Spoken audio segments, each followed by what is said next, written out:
Assalamualaikum warahmatullahi wabarakatuh. Perkenalkan, kami dari kelompok 2 ingin mempresentasikan hasil diskusi kami yang berjudul Kedudukan dan Peran Pemerintah Pusat. Sebelum masuk ke materi, izinkan saya memperkenalkan diri.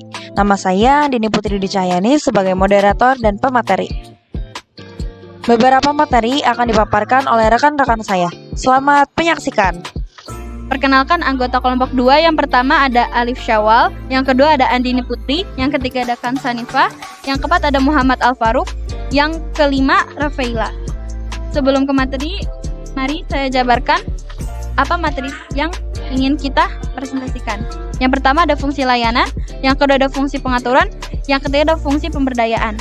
Latar belakang. Penyelenggaraan pemerintah pusat dalam sistem ketatanegaraan di Indonesia adalah Presiden, dibantu oleh Wakil Presiden dan Menteri Negara.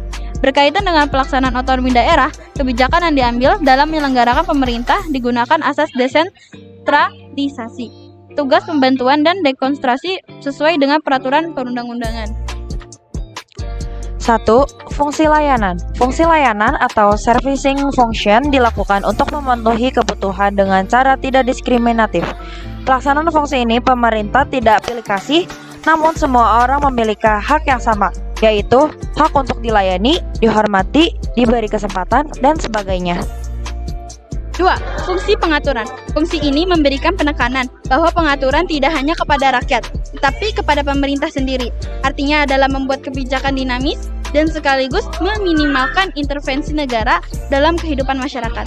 Fungsi pemerintah adalah mengatur dan memberikan perlindungan kepada masyarakat dalam menjalankan hidupnya sebagai warga negara. A. Fungsi pemerintah.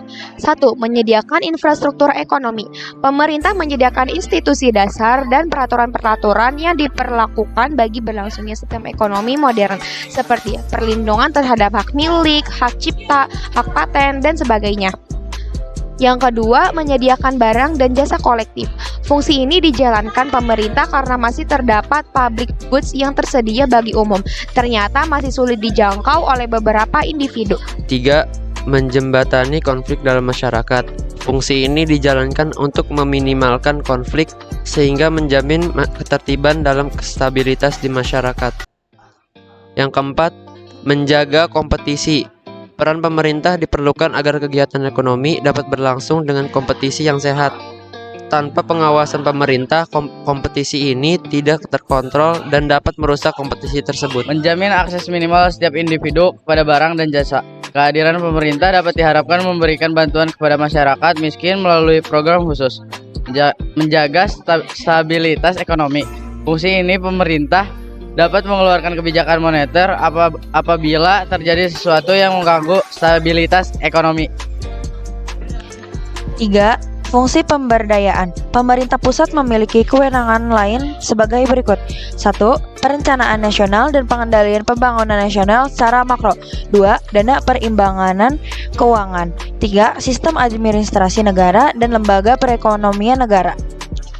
3. Fungsi pemberdayaan. Fungsi ini dijalankan pemerintah dalam rangka pemberdayaan masyarakat.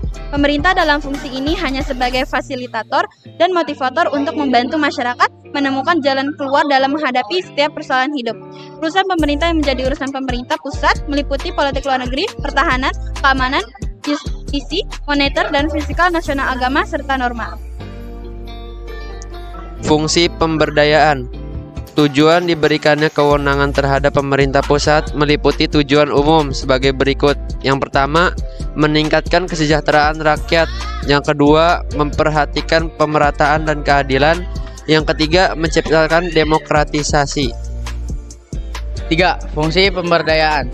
Tujuan khusus yang ingin dicapai kepada pemerintah pusat: mempertahankan dan memelihara identitas dan integritas bangsa dan negara, menjamin kualitas pelayanan umum serta bagi semua warga negara, membuka ruang kebebasan bagi masyarakat, baik pada tingkat nasional atau lokal. Sekian dari kami, kurang lebihnya mohon maaf. Wassalamualaikum warahmatullahi wabarakatuh.